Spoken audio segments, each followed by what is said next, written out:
একবার কলকাতা শহরের মধ্যেই ছবি তুলতে তুলতে আমি কালীঘাট অঞ্চলে তখন ঘুরে বেড়াচ্ছি। কালীঘাটের অলি গলি এইসব জায়গাগুলো ঘুরে ঘুরে ছবি তোলবার চেষ্টা করছি।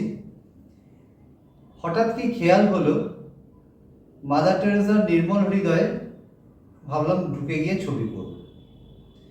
মূলত উদ্দেশ্য হচ্ছে মাদারের ছবি তোলা, তার সাথে ওখানে যা অ্যাক্টিভিটি হয়, কাজকর্ম হয়, সেগুলোর যদি কিছু ছবি তোলা যায় সেই আশা নিয়ে ওখানে আমি ঢুকে গেছি। মাদারের ওখানে ঢোকার পরে প্রথমে কয়েকজন সিস্টার আমার কাছে দেখা করলেন, করে প্রথমেই জানতে চাইলেন যে আমি এখানে কেন এসেছি। আমি একদম অকপটে সত্যি কথা বললাম যে আমি মাদারের কিছু ছবি তুলতে চাই। সিস্টাররা আমাকে প্রথমেই জিজ্ঞেস করলেন যে আমার কোনো অ্যাপয়েন্টমেন্ট আছে কি না। আমি বললাম না, সেরকম তো কিছু নেই। তখন আবার আমাকে জিজ্ঞেস করলেন যে আপনি কেন এসেছেন ছবি তুলতে। আমি দেখলাম এ তো আমি মহা ফাঁপড়ে পড়েছি। আমি তো ভাবতেও পারিনি যে এত প্রশ্নের সামনে আমাকে পড়তে হবে। আমি জানি গটগট করে ঢুকবো, মাদারের কাছে যাব, কিছু ছবি তুলবো, আবার চলে আসবো। ছোট বয়সে অভিজ্ঞতা কম থাকলে যা হয়, ব্যাপারটা যে অত সহজ নয় এবং এটা আমার ওই বয়সে করতে যাওয়াটা যে উচিত নয়, সেসব বোধ তখন আমার ছিলই না। তা আমি বললাম যে আমি এরকম একদম ফটোগ্রাফির শখে করছি, নিজে কিছু কাজকর্ম করি আর তার সাথে সাথে এই ধরনের ছবি টবি তুলে বেড়াই। তো সেই কারণটা দেখাতে ওনাদের ব্যাপারটা একদমই মনোমতো হলো। স্বাভাবিক, সেটা হবে কেন, মাদারের কাছে উনি কেন আমাকে হট করে ছবি তুলতে দেবেন। আমাকে বললেন যে এরকমভাবে তো ছবি তোলা যায় না, আপনাকে ওনার সাথে অ্যাপয়েন্টমেন্ট করতে হবে। ছবি তোলার ব্যাপারে উনি যদি রাজি হন তবে আপনাকে ডেট অ্যান্ড টাইম দেবেন, তারপর আপনাকে এসে ছবি তুলতে হবে। তাই বললাম ঠিক আছে, তাহলে আমাকে একটা অ্যাপয়েন্টমেন্ট এখন করে দিন। তখন বললো না, এরকমভাবে অ্যাপয়েন্টমেন্ট হবে না। তো আমি সেদিনকে ওখান থেকে বেরিয়ে গেলাম। তারপর মনের মধ্যে স্বাদটা তো রয়েই গেছে, হঠাৎ করে ঢুকে পড়েছিলাম, এতটা কাছাকাছি গেছি অথচ ছবি তুলতে পারিনি। আবার একদিন ঘুরতে ঘুরতে ওখানে গেলাম। আগের দিনের মতোই যথারীতি কয়েকজন সিস্টার ঢোকার পরে আমাকে জিজ্ঞেস করলেন আমি কেন এসেছি। তবে এই দিনকে আগের দিনের যে সিস্টাররা ছিলেন তারা নেই, অন্য একটা গ্রুপ সিস্টার রয়েছে। আমি আবারও একই কথা বললাম। এই সিস্টারদের দল, এরা একটু আমার সাথে নরম সুরে কথা বলল। ওনারা বললেন যে না, এরকমভাবে কিন্তু আপনি ওনার সাথে কোনোদিনই ছবি তুলতে পারবেন না। আপনাকে যদি ছবি তুলতে হয় তাহলে কোনো একটা বিশেষ অনুষ্ঠানের দিনে আসতে হবে, যেদিনকে উনি সর্বসাধারণের সাথে মেলামেশা করেন, সবসময় এখানে থাকেন এবং আপনি ছবি তুলতে পারবেন। আর তাছাড়া উনি সবসময় এখানে থাকেনও না, বিভিন্ন জায়গায় উনি ঘুরে ঘুরে বেড়ান। তখন আমি দেখলাম যে তাহলে কি করা যায়, সামনাসামনি কোনো অনুষ্ঠান তো কিছু নেই, কারণ সেই সময়টা গরমকাল, তখন 25শে ডিসেম্বর অনেক দূর। এটুকু জানি যে 25শে ডিসেম্বর উনি সবার সাথে মেলামেশা করেন, সবার কাছে আসেন, একসাথে প্রেয়ার করেন। আমি এরকম ভাবতে ভাবতে বেরিয়ে চলে এসেছি। এরকমভাবে বেশ কিছুদিন কেটে গেছে। আমি অন্যান্য অনেক জায়গাতেই ঘুরে ঘুরে ছবি টবি করছি, কিন্তু মাদারের হাউসে গিয়ে আর ছবি করা হয়ে ওঠেনি আমার। বেশ কয়েক মাস পরে আমি আবার কালীঘাট অঞ্চল দিয়ে যখন যাচ্ছি, সেদিন আমার নির্মল হৃদয়ে যাওয়ার কোনো পরিকল্পনা নেই, কিন্তু দেখছি নির্মল হৃদয়ের সামনেটা খুব সুন্দর করে সাজানো, অনেক বেলুন টেলুন লাগানো, আর বেশ লোকজন যাতায়াত করছে। একটা মনে হচ্ছে কিছু একটা যেন অনুষ্ঠান হবে। তখন আমার সেই সিস্টারের কথাটা মনে পড়ল যে কোনো কোনো উৎসবের দিনে বা বিশেষ দিনে উনি সবার সাথে মেলামেশা করেন, বাইরে আসেন, সেদিনকে আপনি ছবি তুললেও তুলতে পারবেন। আমার কাছে ক্যামেরাটাও ছিল সেদিনকে। তো আমি গুটি গুটি পায়ে নির্মল হৃদয়ে ঢুকলাম। ঢুকে দেখলাম অনেক বাচ্চা টাচ্চা রয়েছে, কিছু গার্জেনরাও রয়েছে, অভিভাবকরা রয়েছে, অনেক লোকজন। সামনে যে খোলা জায়গাটা রয়েছে, প্রেয়ার হলে দেখলাম সব ব্যবস্থা রয়েছে প্রেয়ার করার। তো এইসব ঘুরে ঘুরে দেখছি। সেদিনকে কোনো সিস্টার এসে আমাকে জিজ্ঞেস করছে না কেন এসছেন, কি দরকার। মানে সেদিনকে যেন বেশ একটা অবারিত দ্বার, সবাই আসতে পারে, সবাই দেখতে পারে। আমি দেখলাম এই একটা সুযোগ, যদি মাদারের একটা ছবি এই সময় তোলা যায়। বেশ কিছুক্ষণ অপেক্ষা করার পরে তারপর দেখলাম সবাই মানে বেশ ততস্থ হয়ে গেল, এবং গুটি গুটি পায়ে দেখলাম মাদার আসছেন দূর থেকে। খুব ছোট্টখাট্ট চেহারা, একটু কুঁজো হয়ে হাঁটছেন, আর সবার কাছে একটা স্মিত হাসি দিয়ে এরকমভাবে নমস্কার করতে করতে এগিয়ে আসছেন। আমি তাড়াতাড়ি ক্যামেরাটা বার করে রেডি করছি যে ওনার একটা ছবি তুলব, কিন্তু উনি আমার কাছ অব্দি না এসে তার আগেই ওই প্রার্থনা কক্ষে ঢুকে গেলেন। এবার সবাই পুরো দলটাই ওনার সাথে সাথে প্রার্থনা কক্ষের দিকে যাচ্ছে, আমি সবার পেছনে, আমিও তার সাথে সাথে প্রার্থনা কক্ষের দিকে যাচ্ছি।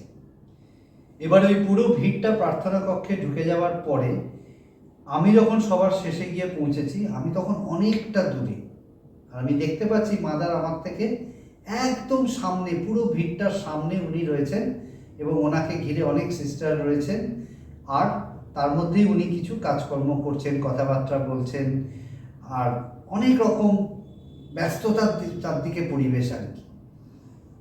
আমি তো ভাবছি কি করে আমি এর মধ্যে ছবি তুলবো, ওই ভিড় ঠেলে আমি কি করে আগে পৌঁছবো। প্রার্থনা শুরু হয়ে গেলে তো আমি আর কিছু করতে পারবো না।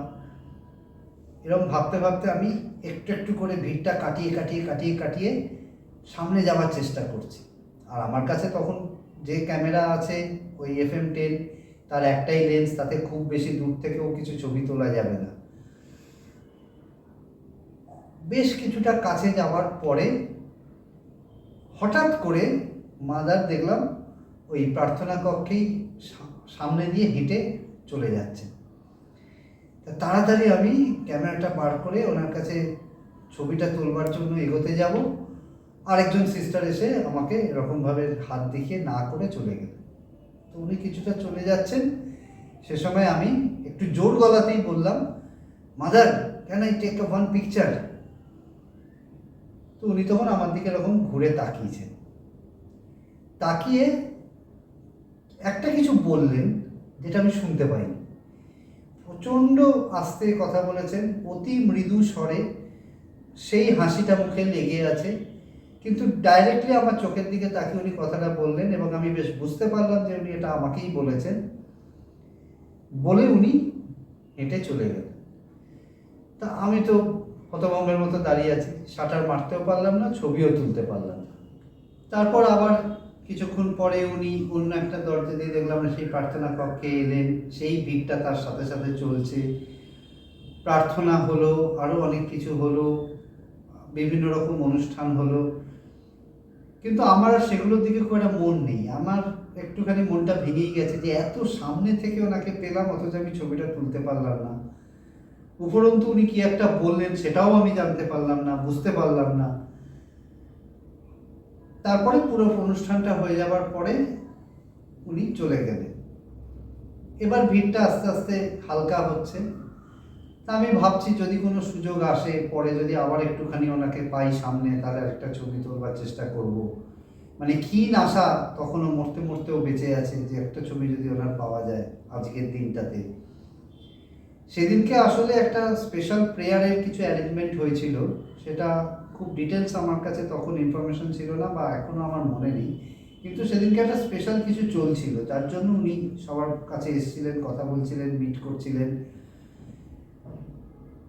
এরকম সময় হঠাৎ একজন সিস্টার আমার কাছে এলেন, এসে আমাকে বললেন যে আপনার ঠিকানাটা মাদার চেয়েছেন, আপনার রাখতে বলেছেন, আপনি এখানে একটু লিখে দিন, বলে আমাকে একটা ছোট খাতা মতন দিলেন। তো আমি বললাম ঠিকানা কেন? তা আমার ছোট বয়স, তখন আমার কাছে ওনারা ঠিকানা চেয়েছেন, আমার মনে কোনো সন্দেহ হলো না, আমি ঘচঘচ করে আমার ঠিকানাটা লিখে দিলাম। শুধু সিস্টারকে জিজ্ঞেস করলাম একটু কি দেখা করা যাবে মাদারের সাথে, মানে তখনও উদ্গ্রীব যে একটু যদি দেখা করা যায়। তো সিস্টার বললেন না, উনি তো বেরিয়ে গেছেন। তাহলে বেরিয়ে গেছেন, কোথায় গেছেন? মানে ব্যাপারটা এরকম যে আমিও তাহলে পেছন পেছন যাবো ওনার সাথে। তা বললেন উনি অনেক জায়গায় এখন যাবেন, কোথায় গেছেন আমরা অত জানি না। তাহলে ঠিকানাটা, বলে এটা থাকলো, মাদার যখন বলেছেন রাখতে আমরা রেখে দিলাম, তারপর জানি না উনি কি করবেন। হ্যাঁ বললাম তাহলে আর বলে গেল, বাড়ি চলে এসো, ঘরের ছেলে ঘরে ফেরো। এরপরে অনেক দিন পরে আমার কাছে একটা চিঠি এলো নির্মল হৃদয় থেকে, খামটা খুলে দেখি ভেতরে ওখান থেকে একটা চিঠি এসছে। মাদার একটা বাচ্চাকে আদর করছে, তার একটা ছবি, আর তার পেছন দিকে একদম আমার নাম দিয়ে ডিয়ার সঞ্জয় ভট্টাচার্য বলে লিখে মাদার একটা চিঠি লিখেছেন। এবং সেই চিঠির নিচে, চিঠিটা টাইপরাইটারে লেখা, টাইপ করা, কিন্তু চিঠির নিচে মাদার টেরেসার নিজের হাতে সই করা। আমি তো দেখে অবাক হয়ে গেলাম, গায়ে কাঁটা দিয়ে উঠল। আমি কোনোদিন ভাবিনি যে মাদারের নিজের সই করা একটা চিঠি আমার অ্যাড্রেসে আসবে। চিঠিতে উনি লিখেছেন এরকম, গরিবদের সেবা করো, গরিবদেরকে ভালোবাসো, তাদের থেকেও আমাদের অনেক কিছু পাওয়ার আছে। এই চিঠিটা আপনাদেরকে দেখাচ্ছি এখন, এই স্ক্রিনে দেখতে পাবেন যে জায়গায় নিচে নীল রঙের সইটা রয়েছে, ওই অ্যারোটা রয়েছে, সেইখানে সেটাই হচ্ছে ওনার আসল সইটা, স্বাক্ষরটা। ফটোগ্রাফি বোধহয় এটাই করতে পারে। এই মানুষটার সাথে সামনাসামনি দেখা করার সুযোগটা তো করে দিয়েছিল। এই মানুষটার নিজের হাতে সই করা একটা চিঠি, যেটা একটা দুর্লভ প্রাপ্তি, হয়তো অনেকের কাছেই আছে, কিন্তু আমাদের পরিবারে, আমার চেনা জানা কারোর কাছে তো আমি পাইনি, সেটা তো আমি পেয়েছি। তাই ছবি তোলার মধ্যে দিয়ে আশেপাশে এই যে ঘটনাগুলো ঘটে, যেগুলো জীবনে একটা অন্য আনন্দ এনে দেয়, একটা আলাদা সন্তুষ্টি এনে দেয়, ফটোগ্রাফি করতে করতে এইগুলো যে আমি পেয়েছি, সত্যি এজন্য নিজেকে খুব ধন্য মনে হয়।